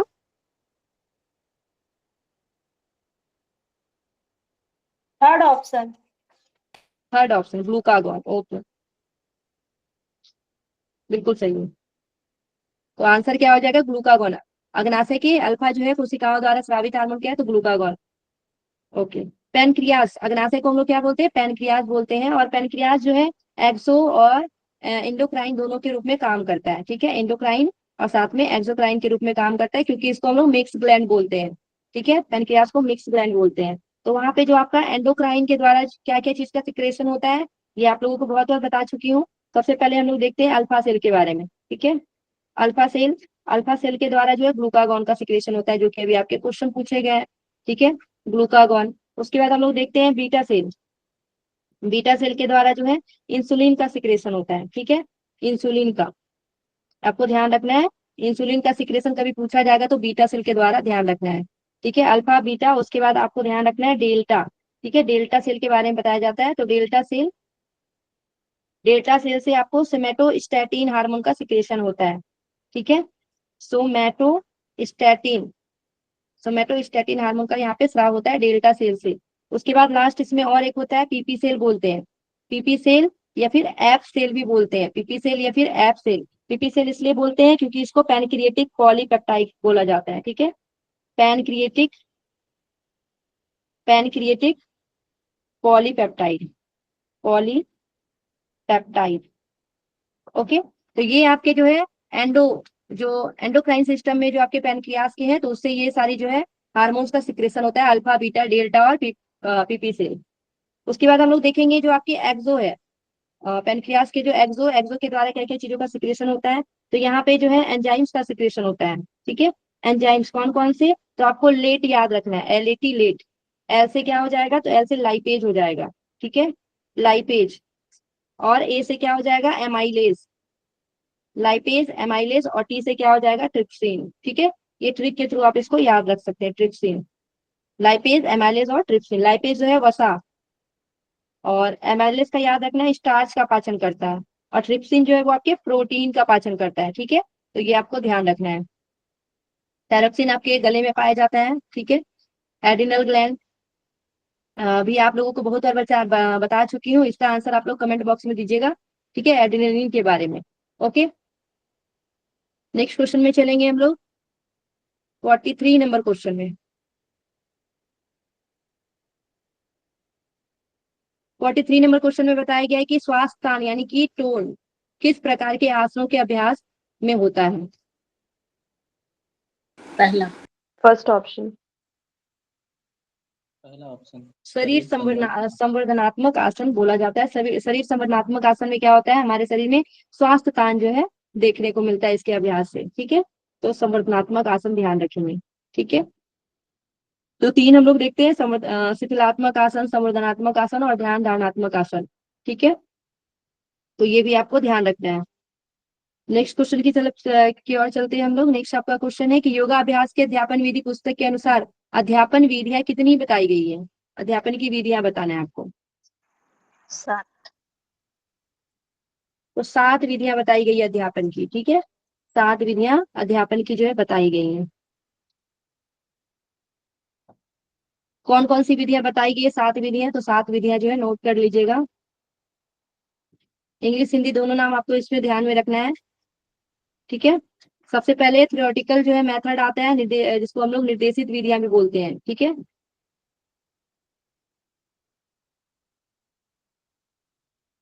एक सेकेंड। ओके, तो सबसे पहले हम लोग देखते हैं व्याख्यान विधि। ओके, 7 हम लोग विधियां देखते हैं। 7 विधियां में आपको सबसे पहले क्या बताया जाता है, तो लेक्चर मेथड। ठीक है, लेक्चर मेथड देखते हैं, जिसको हम लोग क्या बोलते हैं, व्याख्यान विधि बोलते हैं। उसके बाद लेक्चर के बाद देखते हैं guidance response method. Okay, guidance response method बोलते हैं। इसको हम लोग हिंदी बोलते हैं निर्देश अनुक्रिया विधि, रिस्पॉन्स मेथड। ओके, निर्देश अनुक्रिया विधि बोला जाता है। दूसरा हम लोग देखते हैं, पहला लेक्चर है, दूसरा गाइडेंस रिस्पॉन्स जो है मेथड है, तीसरा आपका जो है पर्सनल गाइडेंस हो जाएगा। ठीक है, पर्सनल गाइडेंस यानी कि व्यक्तित्व निर्देशन विधि इसको बोला जाता है, पर्सनल गाइडेंस। ठीक है, व्यक्तित्व निर्देशन विधि। चौथा ग्रुप डिस्कशन बताया जाता है, जिसको हम लोग समूह चर्चा बोलते हैं, ग्रुप डिस्कशन, इसे समूह चर्चा बोला जाता है। 5th नंबर में आपका आएगा, 5th नंबर में गाइडेंस प्रैक्टिस बताया जाता है मेथड। ठीक है, गाइडेंस प्रैक्टिस मेथड, इसको निर्देशित अभ्यास विधि बोलते हैं, गाइडेंस प्रैक्टिस मेथड, इसको निर्देशित अभ्यास विधि बोला जाता है। इसमें आपका असाइनमेंट आता है। ठीक है, असाइनमेंट अगर पूछा जाएगा किसके अंतर्गत आता है, तो असाइनमेंट आपको ध्यान रखना है कि गाइडेंस प्रैक्टिस मेथड के अंतर्गत आता है, यानी कि निर्देश अभ्यास विधि के अंतर्गत आता है। ठीक है, निर्देश अभ्यास विधि के अंतर्गत ये आपके एग्जाम में क्वेश्चन पूछा जाता है। ओके, एंड उसके बाद आपको 7 नंबर में क्या ध्यान 6 नंबर में क्या ध्यान रखना है, तो प्रोजेक्ट मेथड ध्यान रखना है, प्रोजेक्ट मेथड। प्रोजेक्ट मेथड में इसको हम लोग बोलते हैं परियोजना विधि, परियोजना विधि।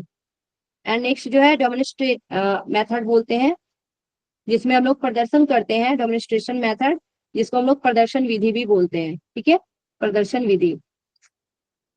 ओके, तो प्रोजेक्ट मेथड में हम लोग बच्चों को क्या देते हैं, डायग्राम चार्ट बनाने के लिए, ठीक है, मॉडल्स बनाने के लिए देते हैं। असाइनमेंट किस में देते हैं, तो गाइडेंस प्रैक्टिस मेथड में देते हैं, ये आपको ध्यान रखना होगा। ओके, तो ये 7 मेथड जो है बताए गए हैं योगाभ्यास के अध्यापन विधि पुस्तक के अनुसार। ओके, अगर हम लोग यौगिक अभ्यास का वर्गीकरण देखेंगे कि यौगिक अभ्यास का वर्गीकरण जो है वो कितने भागों में किया गया है, तो 6 भागों में किया गया है। ये भी एग्जाम में क्वेश्चन पूछा जा सकता है। इसमें आपको सबसे पहले बताया गया आसन, दूसरा बताया गया प्राणायाम, तीसरा जो है बंद बताया गया है, और चौथा आपको बताया गया क्रियाएं, और पांचवा जो है आपको बताया गया ध्यान, और छठा बताया गया अभिवृत्ति प्रशिक्षण अभ्यास। उसकी संख्या कितनी बताई गई है, तो 6 बताई गई है। अभिवृत्ति प्रशिक्षण अभ्यास, ठीक है, प्रशिक्षण अभ्यास। तो आसन, प्राणायाम, बंद, क्रियाएं, ध्यान और अभिवृत्ति प्रशिक्षण अभ्यास, जिसके अंतर्गत यम और नियम आता है। ठीक है, ये ध्यान रखना है कि अभिवृत्ति प्रशिक्षण अभ्यास के अंतर्गत यम और नियम को शामिल किया गया है। ठीक है, ये है यौगिक अभ्यासों का वर्गीकरण। ओके, अगर शैक्षणिक प्रक्रिया पूछा जाएगा, जैसे यहाँ 4 पूछा गया, शैक्षणिक प्रक्रिया के 4 घटक बताए गए हैं। क्या क्या है, तो छात्र केंद्रित बताया गया है, छात्र केंद्रित, उसके बाद है शिक्षक केंद्रित, पर्यावरण केंद्रित, और आपको विषय वस्तु केंद्रित। ठीक है, विषय वस्तु केंद्रित। ठीक है, student centred, teacher centre, environment centre, और जो आपके सिलेबस वगैरह विषय वस्तु वो आ जाते हैं। इसको हम लोग बोलते हैं शैक्षणिक प्रक्रिया के घटक, जो कि 4 बताए गए हैं। ठीक है, ये आपको ध्यान रखना है। 5 अगर यहाँ पे जैसे दिया गया है आपके क्वेश्चन में, 5 क्या बताए गए हैं, तो अध्यापन विधि को प्रभावित करने वाले जो है घटक बताए गए हैं, उसकी संख्या 5 है। अध्यापन जो है विधि को प्रभावित करने वाले घटक कितने बताए गए, तो 5। यहाँ पे क्या बताया गया, विषय वस्तु, विषय वस्तु पहला बताया गया। दूसरा बताया गया पहले की पृष्ठभूमि, पहले की पृष्ठभूमि। उसके बाद अध्यापन, अध्यापक, अध्यापक के बाद सुविधाएं, सुविधाएं, और उसके बाद आपको वैज्ञानिक सिद्धांत, वैज्ञानिक सिद्धांत। ठीक है, तो ये आपको जो है यूनिट 9 ध्यान रखना है कि क्या क्या इससे क्वेश्चन बन सकते हैं आपके। ओके, नेक्स्ट क्वेश्चन में चलेंगे। नेक्स्ट आपका क्वेश्चन है, हट प्रदीपिका के अनुसार उस क्रिया का नाम बताएं जिसे गोपनीय कहा गया है। त्राटक। त्राटक। ओके, तो त्राटक को गोपनीय रखने की बात जो है की गई है, बिल्कुल सही है। तो त्राटक, हट प्रदीपिका में देखेंगे तो किसको गोपनीय रखने की बात की गई है, तो त्राटक को बोला गया है। क्या बताया गया, सोने की पेटी के समान इसे गुप्त रखना चाहिए। हाट पेटकम बोला गया है। ठीक है, हाट पेटकम बताया गया है किसको, तो त्राटक को बोला गया है सोने की पेटी के समान गुप्त रखने के लिए। इससे क्या, त्राटक से क्या लाभ बताया गया, तो नेत्र रोग और तंद्रा दूर होता है। ठीक है, नेत्र रोग और तंद्रा जो है दूर होता है, ये आपको ध्यान रखना है। नीति के बारे में देखेंगे, एक विलस बताया गया है। ठीक है, एक विलस बताया गया, इसकी लंबाई। और यहाँ पे अगर देखेंगे तो सिद्धजन नीति कर्म करते हैं, ये बताया गया है। इससे क्या होता है, तो कपाल का शोधन होता है। ठीक है, कपाल शोधन, और दिव्य दृष्टि, दिव्य दृष्टि, कपाल शोधन, दिव्य दृष्टि, और जत्रु ऊर्ध्व के ऊपर के रोग जो है ठीक हो जाते हैं। जत्रु ऊर्ध्व जात रोग ठीक हो जाते हैं, यानी कि आपके कंधे से ऊपर के सारे रोग दूर हो जाते हैं नेति की क्रिया से। ठीक है, ये बताया गया है। ओके, उसके बाद नेक्स्ट आपको ध्यान रखना है धोती के बारे में। धोती के लिए क्या बताया गया है, तो अगर इसका लंबाई चौड़ाई देख लेंगे धोती के बारे में, तो धोती में बताया गया 4 अंगुल चौड़ा, और लंबाई कितना बताया गया, तो 15 हाथ लंबा बताया गया है, 15 हाथ लंबा।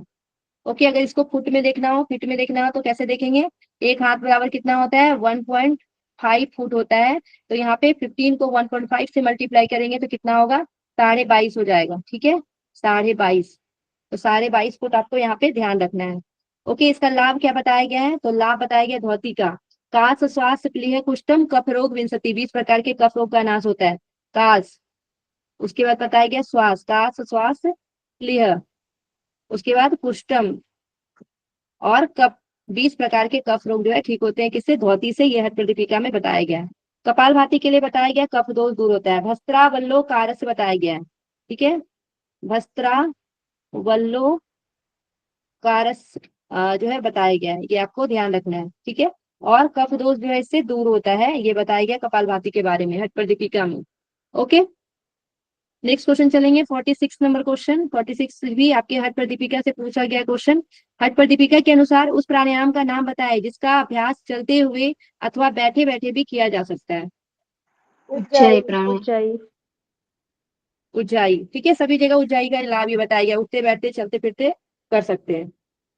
ठीक है, इसको अगर संस्कृत में पूछा जाएगा तो क्या ध्यान रखिएगा, गच्छता तिष्ठता याद रखना है। ठीक है, गच्छता और क्या याद रखना है, तिष्ठता। ये भी अगर क्वेश्चन में दिया रहेगा तो ध्यान रखिएगा कि उठते बैठते चलते फिरते जो है उसी के बारे में बताया गया। चलते फिरते के लिए गच्छता, तिष्ठता यानी बैठने के लिए बोला गया। ठीक है, अब क्या क्या लाभ जो है बताए गए हैं उज्जाई के लिए, वो आपको ध्यान रखना है। ठीक है, तो कंठजन कफ दोष दूर हो जाते हैं। कंठजन जो कफ दोष होते हैं वो दूर हो जाते हैं। ठीक है, दूर हो जाते हैं। उसके बाद यहाँ पे क्या बताया गया है, देहानल विवर्धनम बताया गया है। ठीक है, देहानल विवर्धन बताया गया है, विवर्धनम। नाड़ी धातु और जलोदर, नाड़ी धातु और जलोदर दोष भी दूर होता है। ठीक है, ये बताया गया आपको उज्जाई प्राणायाम का लाभ में। ओके, उसके बाद हम लोग देख लेते हैं मूर्छा। मूर्छा के बारे में क्या बताया गया, तो मनोमूर्छा हम लोग इसको बोलते हैं। ठीक है, मनोमूर्छा देने वाली, सुख देने वाली इसको बोला जाता है। ठीक है, मनोमूर्छा सुख देने वाली बोला गया है, सुख देने वाली। ओके, प्लावनी, प्लावनी के बारे में यहाँ बताया गया है, कमल पत्र के समान जो है योगी तैरने लगता है। ठीक है, पानी के ऊपर पद्म कमल पत्र के समान तैरने लगता है। ओके, चलिए नेक्स्ट क्वेश्चन की ओर हम लोग चलते हैं। नेक्स्ट आपका क्वेश्चन देखेंगे, जांघों के अंदर की और पैरों के दोनों तलवे को मोड़कर स्थिर अवस्था में शरीर को सीधा रखना कहलाता है, क्या कहलाता है।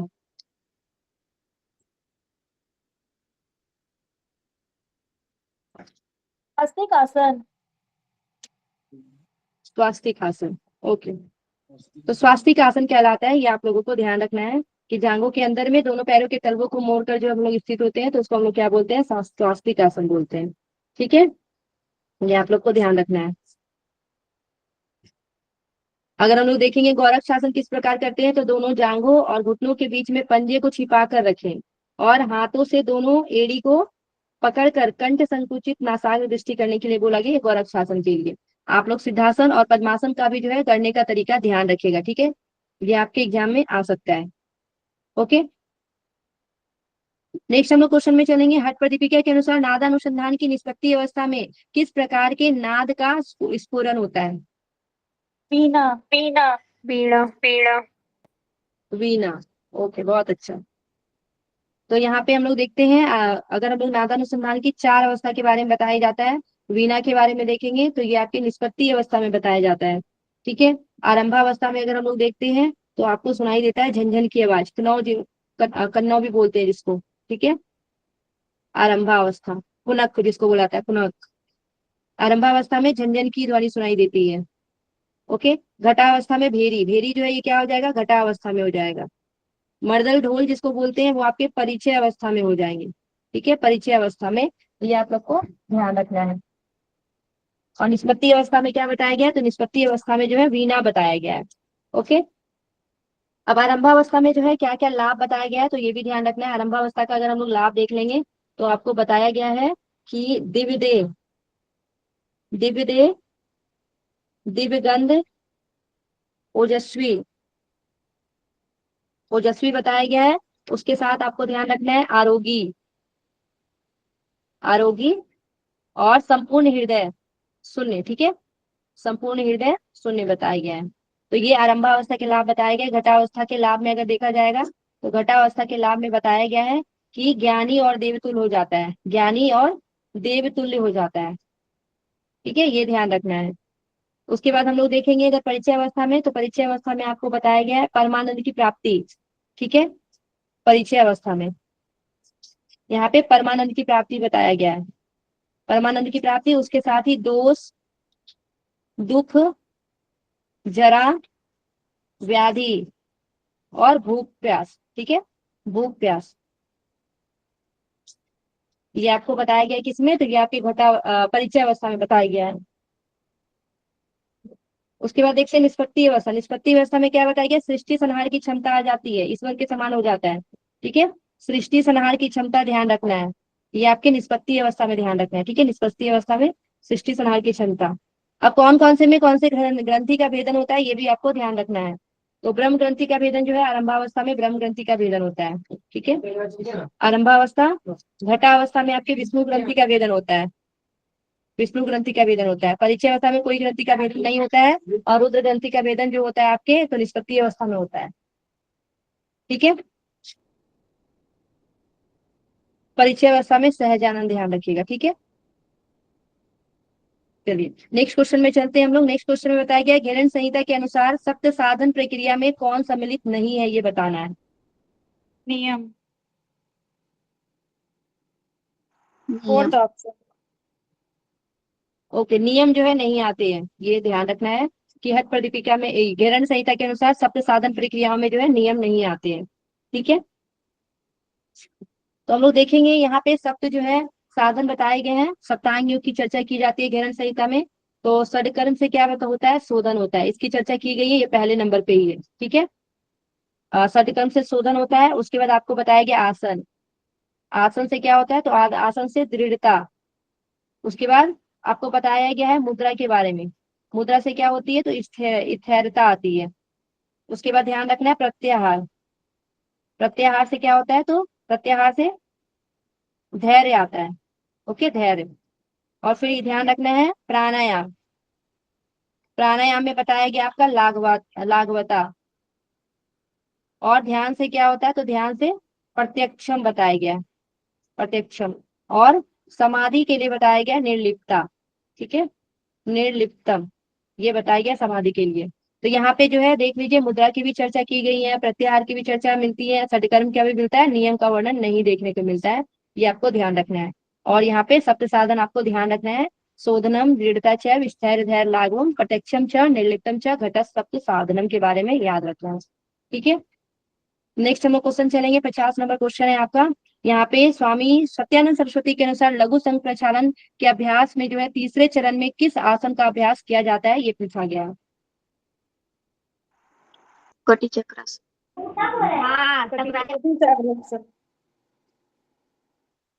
तो तीसरा देखना है यहाँ पे क्या हो जाएगा, कटी चक्रासन, ठीक है। तीसरा चरण पूछा गया है तो क्या हो जाएगा, कटी चक्रासन। सबसे पहला क्या होता है, तो ताड़ासन होता है। दूसरा आपका तिर्यक ताड़ासन होता है। एंड तीसरा जो है आपका कटी चक्रासन,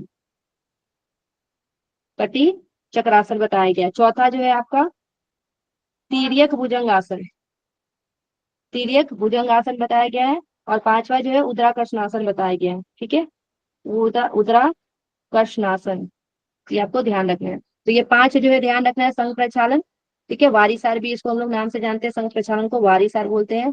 घेरन संहिता में इसको देखने का वर्णन मिलता है। लेकिन ये आपके जो है जो योग विहार मुंगेर की पुस्तक है वहीं पे जो है सत्यानंद सरस्वती के द्वारा ये जो पांच जो प्रकार का पांच जो आसन के बारे में बताया गया है, तो उसी पुस्तक में आपको बताया गया है, ठीक है। मेन जो टेक्स्ट में आपके घेरन संहिता के मेन टेक्स्ट में इसके बारे में नहीं बताया गया, ये पांच आसन के बारे में, ओके। तो ये क्लियर हो गया सभी को। हम लोग नेक्स्ट क्वेश्चन, होमवर्क क्वेश्चन देख लेते हैं। नेक्स्ट आपसे क्वेश्चन पूछा गया है कि आधुनिक वैज्ञानिक अनुसंधान में ध्यान के दौरान मस्तिष्क की किस तरंग को सक्रिय पाया जाता है। अल्फा। ये क्वेश्चन करवा दो क्या, चलिए ये क्वेश्चन भी अल्फा। करवा देते हैं, ठीक। ओके, क्या फर्स्ट होगा option answer, alpha. First of, okay, alpha,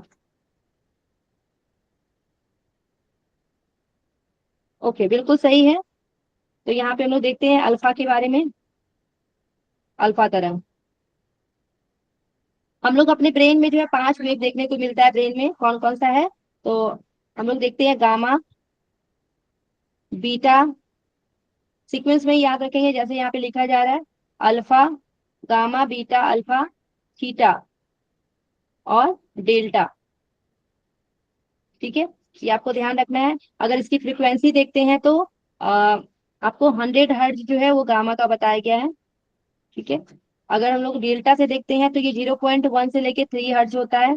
उसके बाद थीटा का देखेंगे तो 4 से 7 हर्ट्ज। और अल्फा का देखेंगे तो 8 से आपका 15 हर्ट्ज हो जाएंगे। और अगर देखेंगे हम लोग बीटा का तो 16 हर्ट्ज से लेके आपके 30 हर्ट्ज हो जाएंगे। और आपके जो गामा है वो 31 हर्ट्ज से लेके 100 हर्ट्ज के बीच देखने को मिलता है इसकी फ्रीक्वेंसी, ठीक है। इसको हम लोग आपके जो यहाँ पे पूछा गया है क्वेश्चन की ध्यान के दौरान मस्तिष्क के किस तरंग को ये सक्रिय करता है, ठीक है। तो ये अल्फा को सक्रिय करता है। हमारा ध्यान के समय में थीटा और अल्फा ये दोनों एक्टिव होता है, ठीक है। अल्फा भी ध्यान रखना है और साथ में आपको थीटा भी ध्यान रखना है, ठीक है। अल्फा और थीटा दोनों ध्यान के समय में एक्टिव होता है, ये आपको ध्यान रखना है। गामा अगर देखेंगे तो गामा जो है जब आईसीयू में भर्ती हो जाती है तो बहुत ज्यादा उस समय एक्टिव होता है। और बीटा जो है ये जागृत अवस्था इसको बोला जाता है, जब हम लोग वर्क कर रहे होते हैं, हार्ट बीट जब हमारा तेज होता है तो हमारा बीटा एक्टिव होता है, ठीक है। अल्फा में शवासन की स्थिति में जब हम रहते हैं तो अल्फा जो है एक्टिव रहता है। योग निद्रा की स्थिति में रहते हैं तो उस समय अल्फा चलता है, ठीक है। हमारा जो पैरासिम्पैथेटिक जो है सिस्टम उस समय काम करता है, परानुकंपी है। ओके, थीटा में भी ध्यान की जो और भी ऊंची अवस्था में जाते हैं तो हमारा थीटा जो है एक्टिव रहता है। डेल्टा को डीप स्लीप बोला जाता है, सुसुप्ति अवस्था इसको हम लोग बोलते हैं, ठीक है, डीप स्लीप। तो यहाँ पे ध्यान रखना है। आधुनिक अगर पूछा जाएगा कि ध्यान के दौरान मस्तिष्क के किस तरंग को सक्रिय पाया जाता है तो मेन आपको अल्फा तरंग ही ध्यान रखना है। ओके, बीच बीच में आपको थीटा देखने को मिलता है, इसी वजह से यहाँ पे थीटा को नहीं लिया गया है, ठीक है। ये आपके थीटा का है तो बीच बीच में थीटा एक्टिव होता है, लेकिन अल्फा मेन तरीके से देखने को मिलता है। ओके,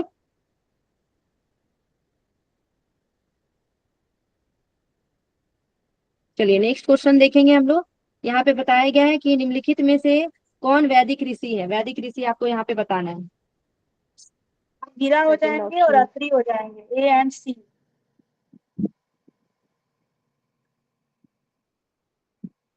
अंगिरा और अत्रि, ए सी जी मैम, अंगिरा वाला। ठीक है। तो वैदिक ऋषि में अंगिरा हो जाएंगे और अत्रि हो जाएंगे, ए एंड सी आपका आंसर हो जाएगा, ठीक है, बिल्कुल सही है।